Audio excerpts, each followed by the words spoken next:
This next episode is with one of the best storytellers I know, not just with a camera, but also verbally. One of the busiest and hardest working people I know in show business, Mr. Steve Angel. My mom was a musician, God rest her soul, beautiful musician, wonderful. And she had a phrase. She played the piano and organ. Mm-hmm. She had a phrase called playing between the keys.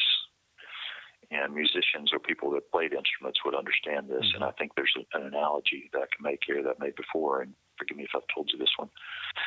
When you play between the keys, you hit all the keys. Fundamentally, you hit them properly, but there's no real flow. There's no real rhythm. There's no real no feeling. Passion. There's no mm-hmm. feel. There's no I feel this in my bones. I feel this in my very DNA. I feel this in my marrow.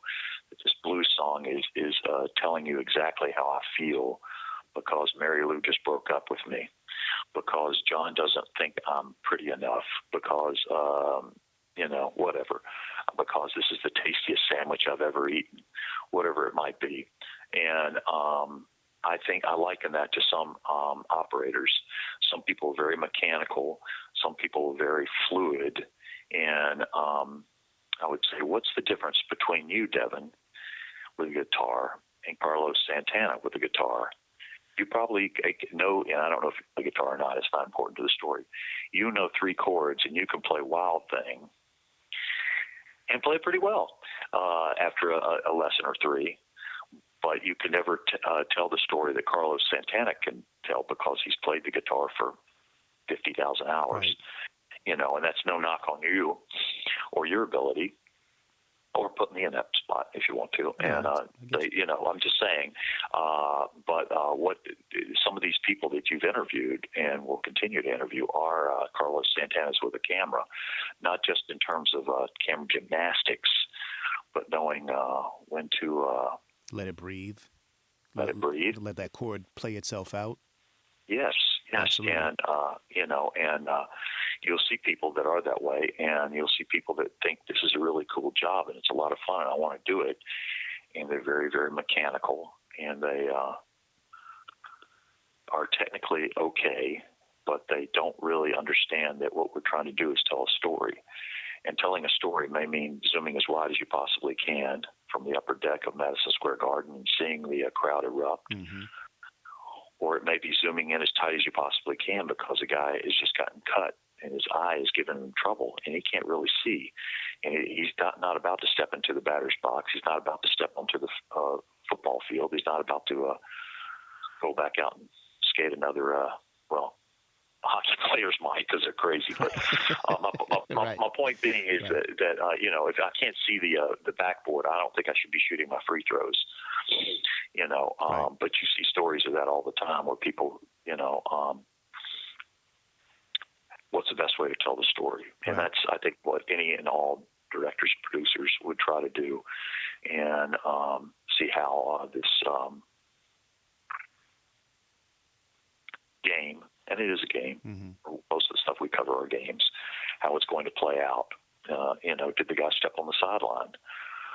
Did he manage to balance himself? Did he have control of the ball? We should talk about shooting head to toe on a lot of different images, and that's part of it. And being able to conclusively show that is our job. Absolutely. And, on top of some of the more artistry or artistic things that we do.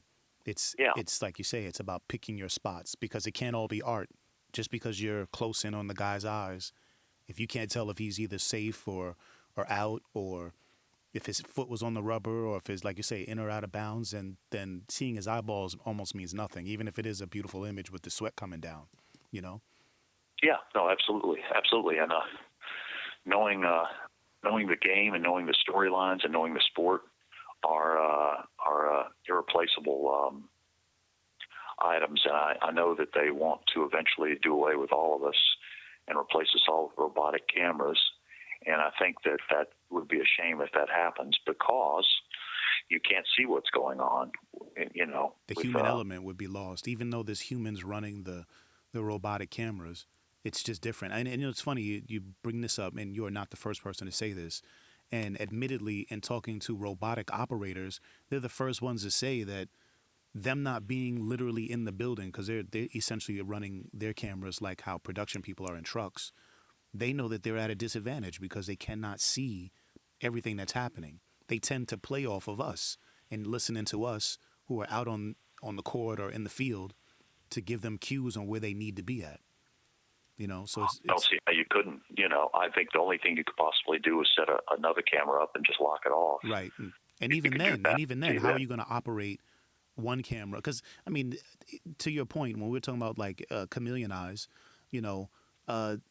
it's, I would say, I'm not going to say impossible, but extremely difficult to actually run a camera and then have to be looking at another monitor versus looking into your viewfinder and then using your other eye or peripheral to catch some movement in a place that seems strange, or out of order, to be able to say, hey, wait, was this guy crying over here? Or, like I know, you'll be on this doing maybe a handheld and under the basket and you're shooting straight ahead. But when you open up that other eye, if you see a guy with his head down on a team or you see Garnett or somebody kind of over somebody, it brings your attention that way versus I don't think it works the same if there's a monitor there looking at that for you to look over at the monitor. I don't think you can. I think I think there's the human element is not to be underestimated. Right. Do we need 28 people? Maybe not. But I've always fantasized that it'd be great to take the A team, and I don't mean that in any other. I mean it more in terms of the Mr. T, joking kind Hannibal, of thing. Face man. Yes, and get exactly and get 6 or 8 of these guys that are lean, mean fighting machines that can do every single thing, and put them, at the beck and call of a very ambitious director and producer, and see what you could get. And I bet you could get a lot. I bet you could.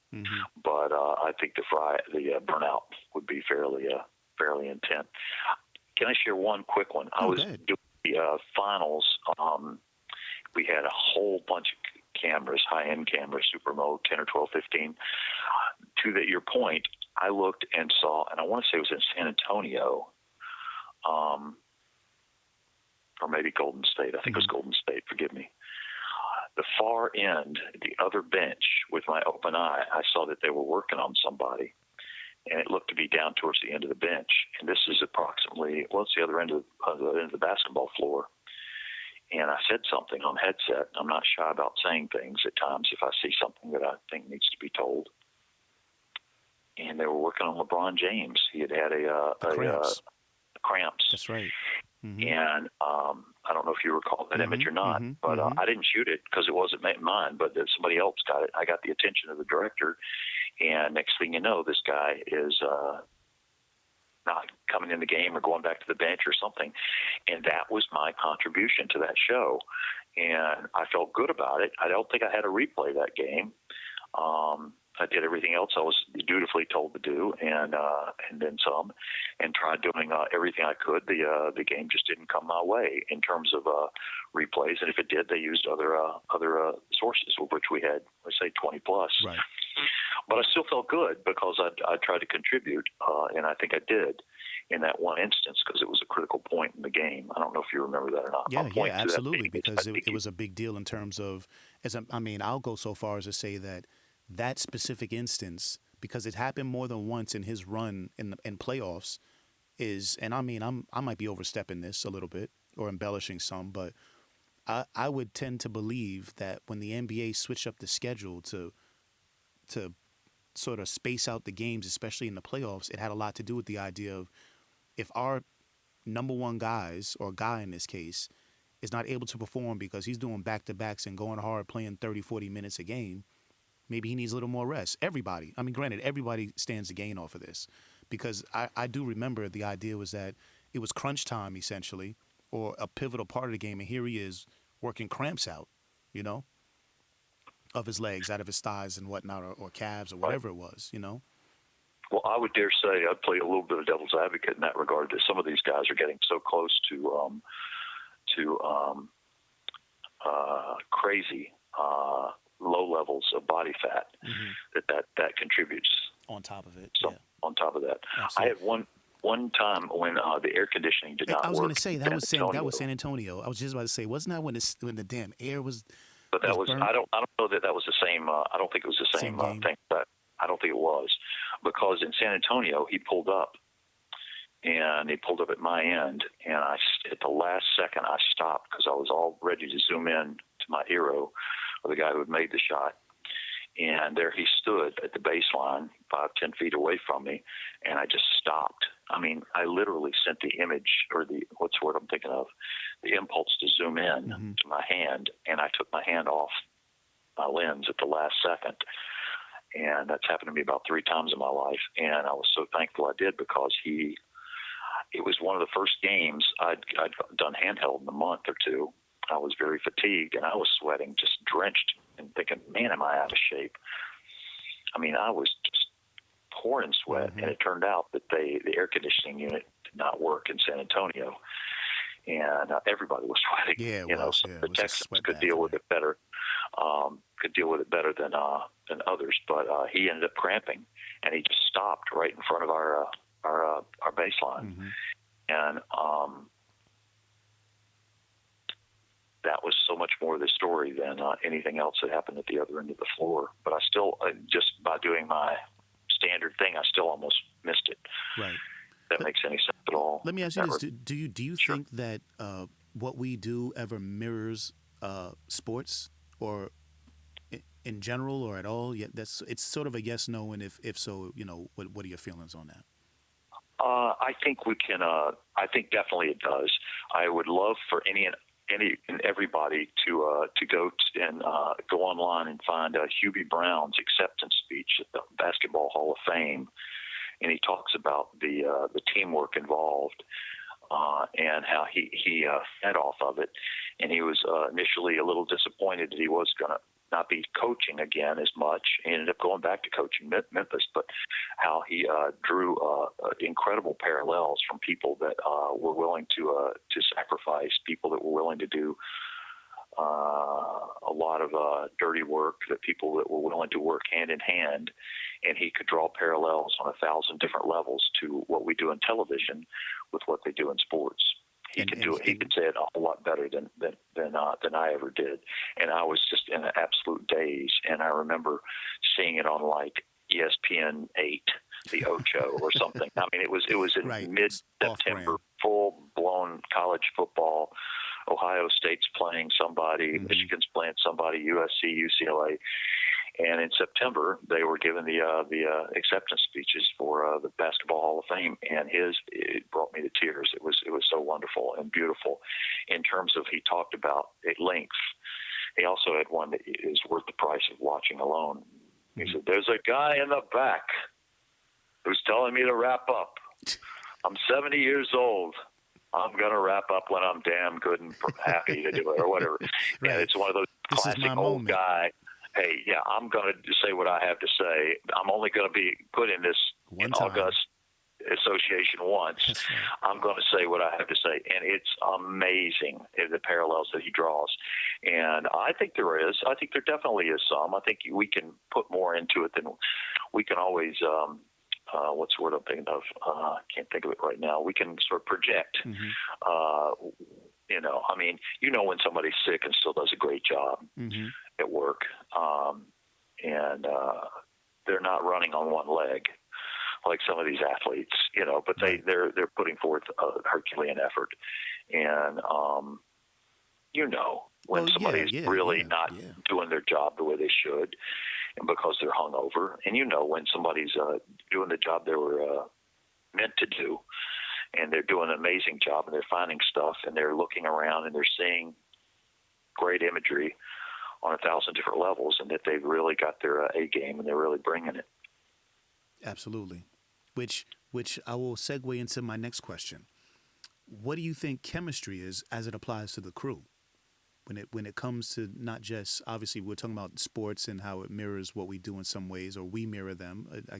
I don't know which way it goes, but what does chemistry mean then as it applies to crew? And this is somewhat subjective, so. I don't think it is. I'll tell you this: there's two trains of thought. The 78 or 74. Forgive me, I'm not a good person with numbers. There are other people that are savants. I think Oakland Athletics and Sal Bando and Blue Moon Odom, Reggie Jackson, and a Catfish Hunter, and that superstar team, Dave Stewart. Missing some names or maybe putting some people in the wrong spot. Anyway, I'm naming all the A's I can think of at this point in time. Right. They all hated each other. They hated each other. They couldn't stand each other. They didn't hang out with each other. But they knew on the field of play exactly what they were supposed to do, where they were supposed to be, and how to play the game. And they won 2 or 3. I think they went to the World Series like 3 straight times or something ridiculous like that. I mean, they were all that and then some. But they hated each other. They couldn't stand each other. There's several stories of the same line with Yankees. Right. Certain Yankee teams couldn't stand each other. The Bronx Bombers. Well, I know Reggie Jackson and Billy Martin definitely had their issues. But there's a lot of people that's the case. Can you get past that? Can you not get past that? Can you be professional? Same thing holds true. I had a Braves coach tell me one time that the Braves lost the pennant on August 1st. I said, no, they didn't. They were still in the mix. He said, no. All the players had a rotisserie football draft. They all got drunk right before a big doubleheader against the Phillies, who were their, nemesis at that time. Nemesis at that time, the person they were trying to fight, and they were burned out. They'd been doing it for 9.5 months, and they did not apply themselves. And the Phillies passed them by, and it was because everybody was fixated on this new thing called rotisserie football, and they rented a ballroom of the hotel they were staying at. Hired an auctioneer. They blew it out. They had the greatest party in the world, and that was it. And that was it. And they I don't think we should include this. I don't think that would be appropriate. But my point to that is that they let something superficial get in the way of what their focus was. Getting in the way of the focus in that context. But yeah, sure. I know if I work with people I don't like and that aren't going to do what they're supposed to do and don't follow up and just double dog dare me to be a tattletale, that it makes for a long day for me. And if I'm doing 9 things while somebody else is online on their computer, it causes some resentment.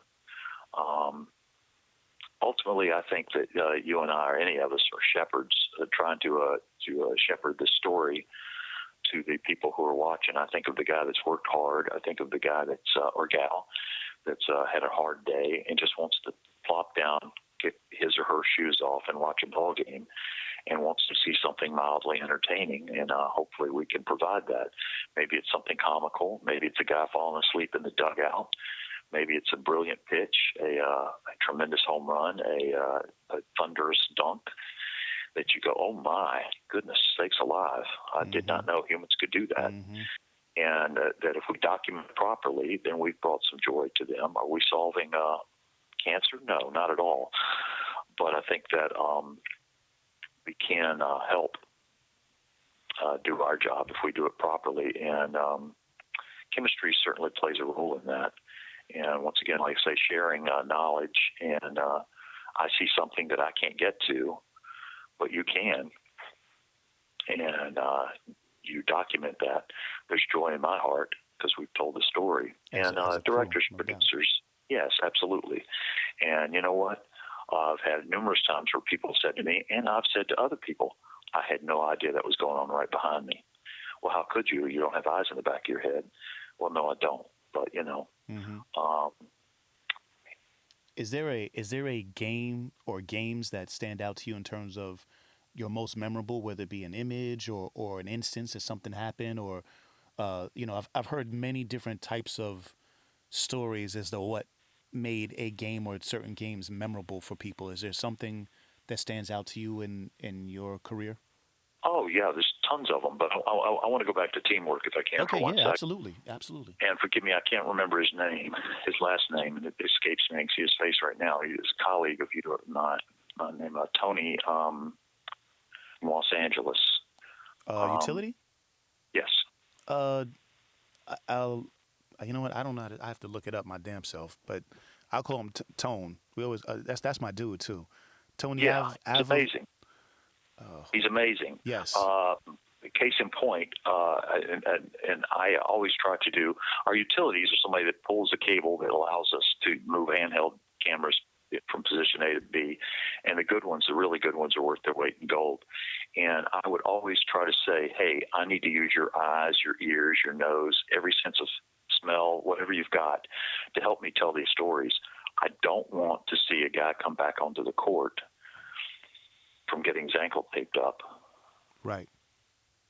And have somebody else from the other side of the arena see it before I do. So I would ask the guys to watch, to look out, to have buy-in, to help me tell these stories. Because with a camera on your shoulder, you've already blinded yourself to half of what you can possibly see. You put an eye into your viewfinder, you're down to, maybe a third or a quarter of what you could potentially see. And there's stuff that goes on.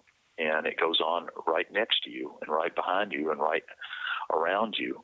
And case in point, Tony spotted, and this was during a finals or semifinal. No, it must have been finals. Pat Riley, I want to say maybe I'm trying to think where it was. San Antonio? Forgive me, I can't remember. It's not important. Pat Riley, the Heat were in the playoffs, mm-hmm. and Pat Riley was just glowing. He was sitting about 10 rows up behind the Heat bench. He was the only Heat person. The other team, I can't remember, it was Dallas. Might have been. It's one of those two errors. It's either. Yeah. Mm-hmm. Anyway, the case in point, he is trying to burn a hole through whoever didn't just block out or whoever did the third straight turnover, and he is not happy.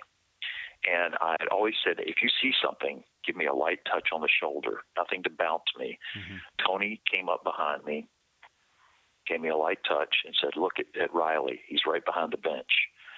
Because my job at that point in time was shooting the bench proper. I took 2 steps back, shot Riley, and zoomed out slowly to show him, just pissed as could be. I mean, he is mad. He is livid. He is beside himself. The producer, director, not talent, all saw this, came out of commercial break, replaying it. It was one of the shots of the game.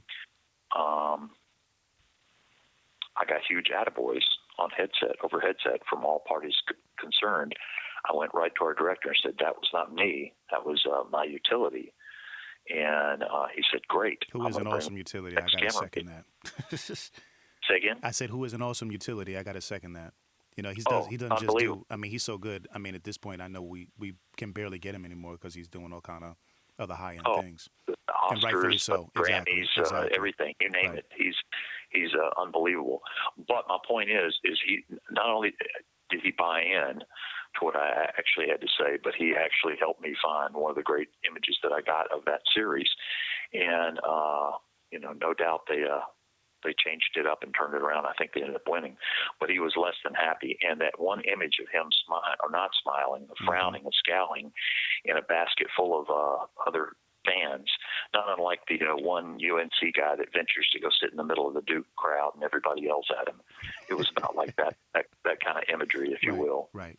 That makes any sense. It does. Trust me. It's funny you say that because Jovi totally made mention of that type of environment when he's doing these Duke and UNC games, the hostility of the place that hasn't changed in 100 years, and this one guy who dares wear the other team's colors, in such a hostile environment. So that's actually right on par with what somebody else already said. Well, it's a rare bird that does that. Mm-hmm. In that context, there was something else you were asking about in terms of. Forgive me, I've lost the train of thought. Well, you went back to teammates and chemistry and just the way we work together. But I had actually asked you about memorable games and what made them memorable to you. You know what? I was incredibly proud of the efforts that we made for the Malice at the Palace. Okay. Interesting. And this might catch your ear. I don't know if it would or not. But I was almost more proud of the stuff that we did beforehand, before the game ever was played. I got about 3 things to say about this. Because Reggie Miller was hurt. He was still playing with this was the Pistons at the Detroit, Pacers at the Detroit Pistons. Right. I saved that press pass. And Reggie was out running steps left and right, trying to get himself ready, for to come back from an ankle injury, I believe. And we documented him running steps with the 10-day contract players. We showed, here's a veteran that is leading by example, literally leading, physically leading guys up steps, running just as hard as he can to test his ankle to see if it's good. And we shot him doing that 3 different ways to Sunday. We shot him shooting. We shot him practicing. We shot him stretching. And at the end of this, in the locker room, we had him with his ankles both in buckets of ice say to the coach at the time, who's now the Dallas coach, Rick Carlisle, Coach, I can go tonight if you need me. And I shot that. I got it, and I said something to the truck. And if you talk to Jimmy Moore, I think he would say the same thing about this. We documented the living you know what out of that scenario. How do you lead? There's 1,000 different ways to do it. This guy just chose to do it, lead by example. And he wasn't at full strength, but he was trying to get back to it. And it sounds silly, but it was part of the story that we thought until obviously the bottom dropped out. Speaking of the bottom dropping out and that whole big affair, it was something else. Cheese and Joe Vandeford and Ryan Connery, I'm trying to think who else you might talk to, were all there. I don't think we did a good job of one part, and that is that the whole thing that started it was, the person that swings first is never the one to get in trouble with the teacher or the principal.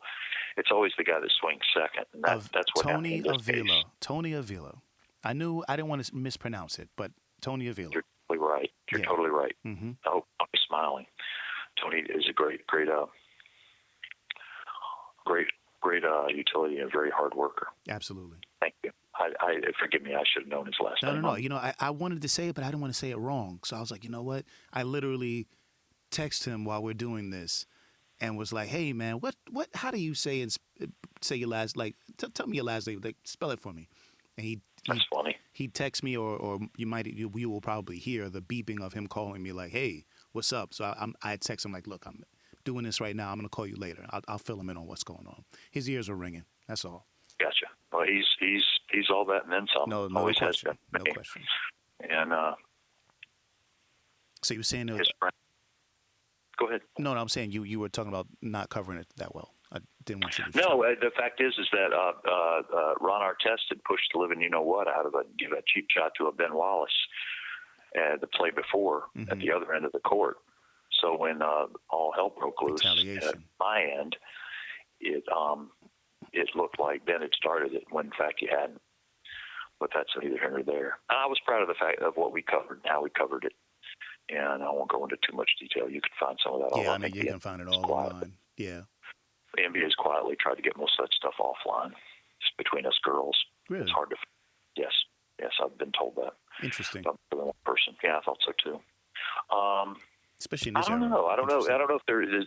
I think there's times when you say, I'm proud of something I contributed that might not be the Game 7 end all be all. Right. No, whatever. No question. Like some of the answers were unconventional, I thought, because of what they meant to either the person who was there or what it meant.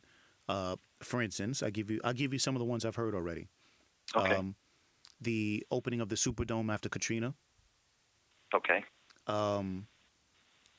Cheese gave a heartfelt one about doing the 96 Olympics with Muhammad Ali lighting the torch because it was very personal to him.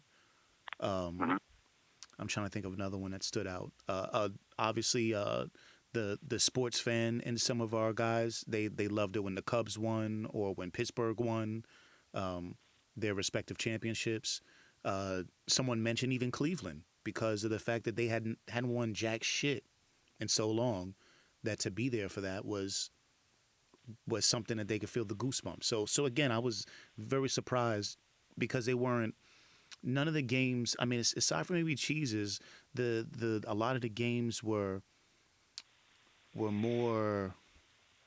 It was about the bigger picture. Like, I guess it wasn't so personal, and I mean maybe the Super Bowls and the World Series to fans, but the other ones to me meant more about there was what was the other one? When Cal Ripken was another one too that Stevie Lowe gave a story of. But the point is that they were big picture sort of things. Like, it was how it affected. Hell, Smitty said he thought his was the. After 9/11.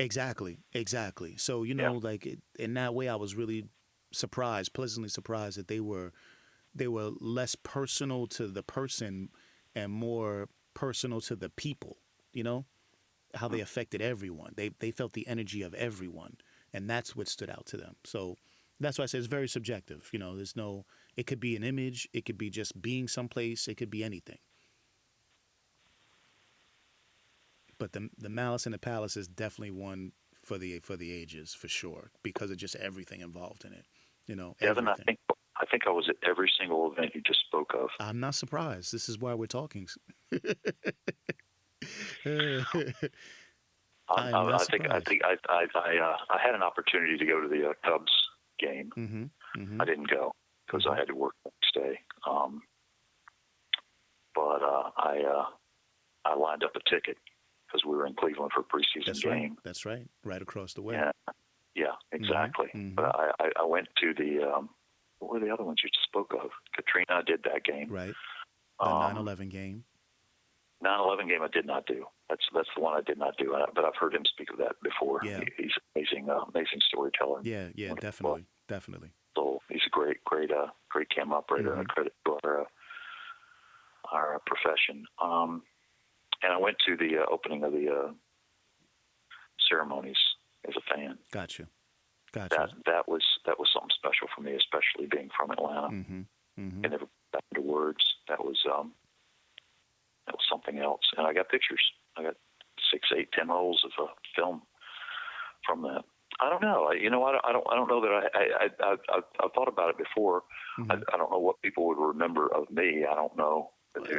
No, not so much of you, but just what it means to you. It's not. Oh well, to me, going to the opening of the opening ceremony of the Olympics was a total fluke.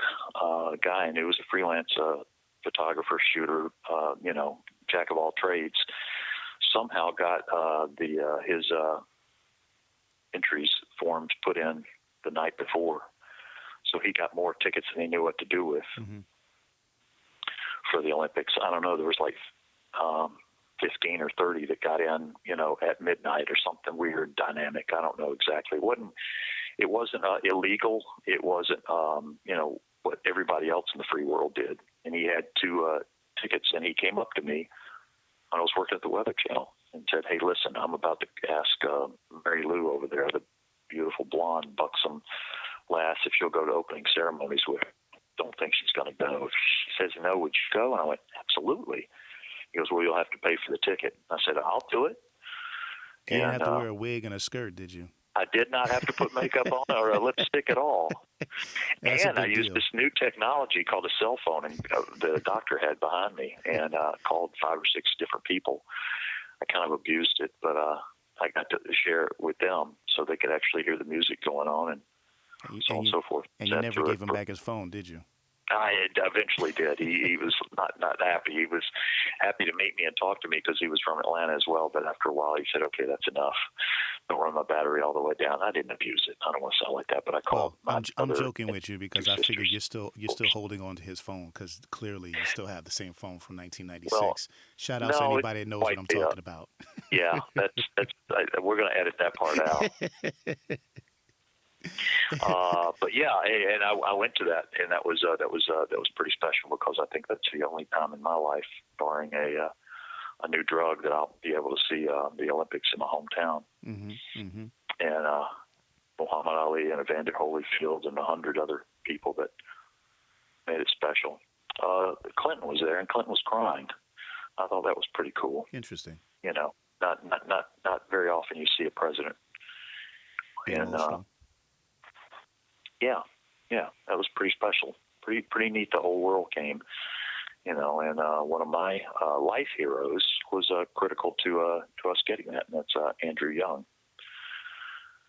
who later became the ambassador to the United Nations for Jimmy Carter, or before that had become. Not after that, you know. Any maybe aside from events, any special athlete moments in your time and your interactions? Have there been some moments that stood out more than others? I mean, I know there, by nature of what you have done and some of the positions you're in, you get to have interaction, whether it be in a locker room or in the dugout or something. But have there been some people or instances that have stood out to you one way or another?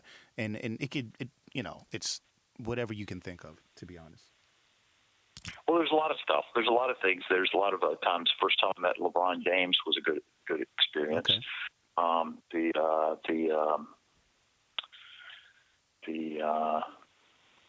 Was this in high school? Was this at a high school or his first NBA? No, but he was not long after. He was not long out. It was not long out in a locker room, and I talked to him, and I asked him. I don't know if I can tell the story properly in a time frame.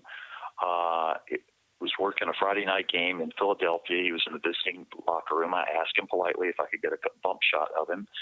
It was maybe his first or second year in the league. He said, sure. And I got a couple of really nice images of him. Huge attaboys from the people in the truck. Good job, Steve. Good job. And as I was getting up to leave, I said, a trade. And he all but grabbed me and said, who got traded? Because he wanted to know how it was a dynamic. I remember one person, that was Boris Diaw. Yeah, and, he's an ex-Hawk. Jason Richardson, maybe. He was a former dunk championship player. It was not a major trade, but it was a big trade. It was early in the year. It was probably a November game.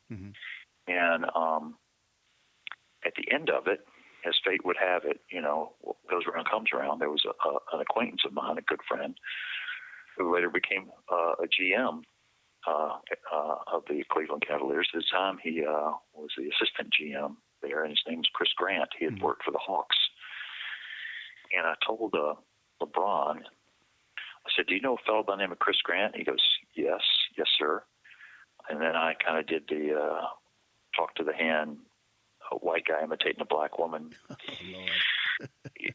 You tell Chris Grant that this big curly-haired mama with the bright red Chuck Taylors wants a piece of his ass on the court. And he starts to grin. So obviously I've won him over. And I said, do you understand me, young man? He goes, oh, yeah, I got you. So long story longer, a week and a half, 2 weeks later, he comes in about ready to do an interview with ABC or ESPN. And he starts to walk into this is in Cleveland, he starts to walk into the interview room that you know of. And he sees myself and your friend Joe Vanderford and mine. He turns and walks up to me. I stop him. I put my hand to his chest. I said, did you do what I asked you to do, young fella? And he goes, oh, yeah. And it was good. So he obviously gave the guy a hard time about it. And gave me a big man hug. As he's giving me the big man hug, the producer and the director both are trying to pick their jaws up off their chin. Right. I mean, their chin up off their right off the floor. Totally botched right. that. Yeah, they cannot believe how in the world do you know this guy and why is he hugging you instead of coming and doing his interview? And we've been fast friends or acquaintances ever since. Have I told you that story? I'm no, sure I did not know that. Did you not? Really? Nope. Well, here's an addendum to it. When he got out in the hallway right before those guys were about to run out in Philadelphia that same fateful night, there was a camera operator for one of the home shows who had fallen asleep waiting back there. He had a chair propped up, and he has his camera on his lap I'll tell you who the guy is after we finish this. And this game was for Ken Dennis, actually. Okay. And LeBron went over to him, kind of waved in front of his face. Like, hey, you awake? Yeah. Once again, the guy's 19, right, you know. Right. Full of life. He's living his dream. Right. He's playing in the NBA. Right. He's good-spirited, no doubt. Yes, very much so. Mm-hmm. And he sees this guy, and he looks back up at his team that's huddled together, 10 or 12 guys, and he gets right in his face and goes,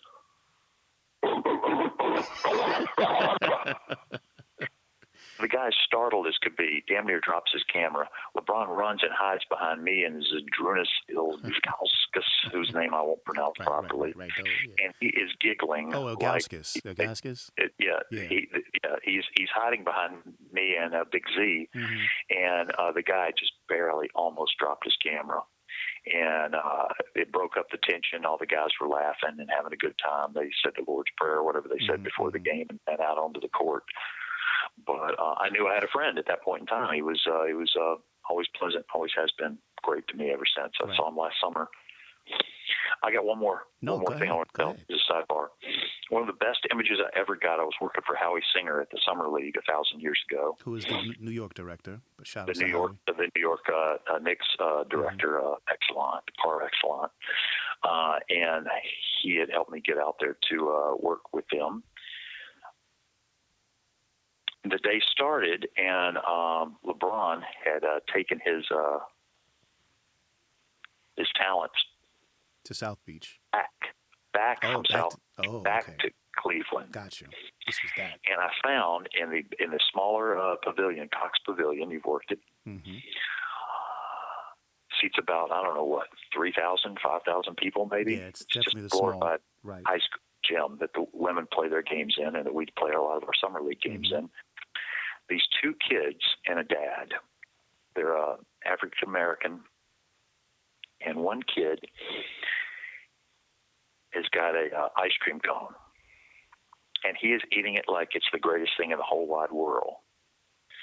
And he's wearing a LeBron Cleveland Cavaliers jersey. He's 11 years old. Life is beautiful. Flowers are green, are bright. Water is pure. Next to him is his 9-year-old brother, who's got on a Miami Heat jersey. He is beyond mad at planet Earth. He is so sad he can hardly stand it. He has lost his hero, who's now no longer playing for the Miami Heat. And he is beside himself.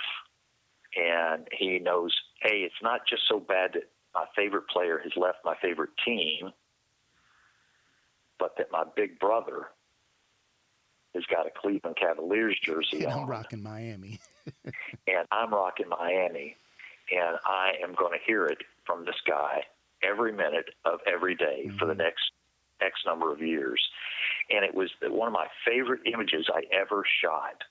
And it spoke more to what sport is about in terms of you pick a favorite and you pull for him or her, you cheer for him or her, and you live and breathe and die with their victories and their losses. You cry when they lose, and you jump for joy when they win. And I can't put this into words how good an image it was.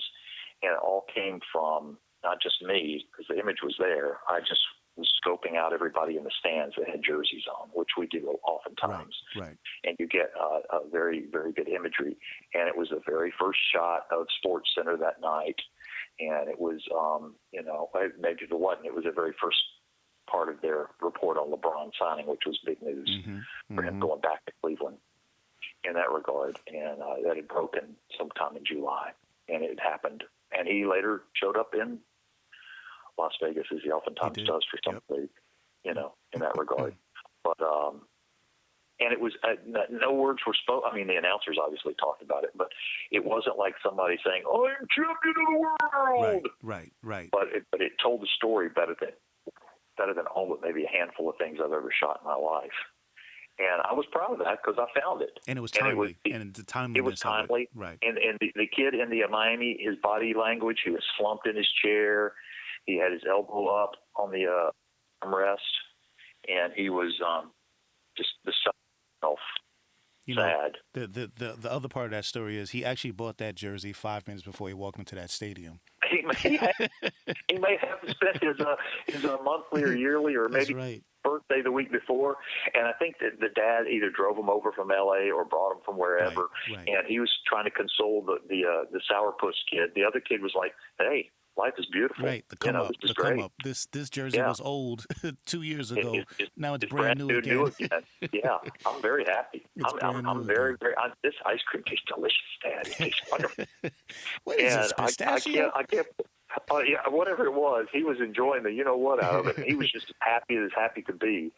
And I'm not doing justice to the image. No, but my point is that image told the story better than 1,000 other efforts that I could possibly have tried to do in that regard. And I guarantee everybody that you've talked to is captured something similar to that. Right.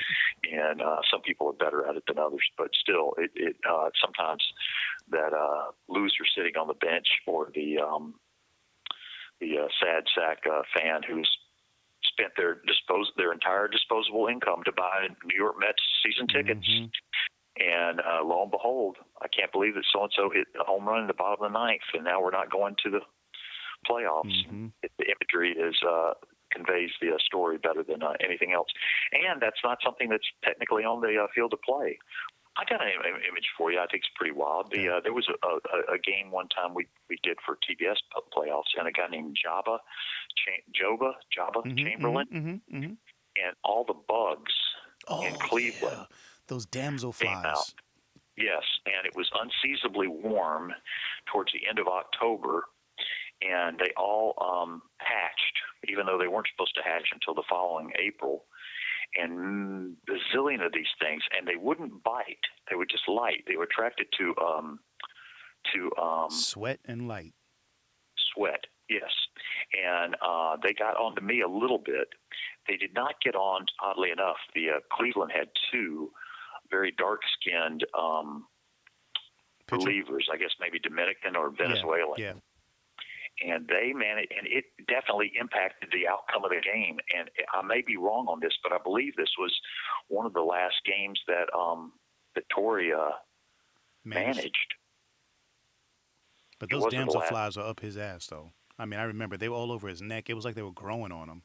I shot that. That was on his neck, and there were probably 5,000 on his neck, and it was just unbelievable, and it impacted the outcome of the game, and it felt to me almost biblical, as in like I read stories of locusts coming and eating an entire field of corn or wheat or rye or whatever that happened in the in biblical days, that these teams of locusts would come and eat everything.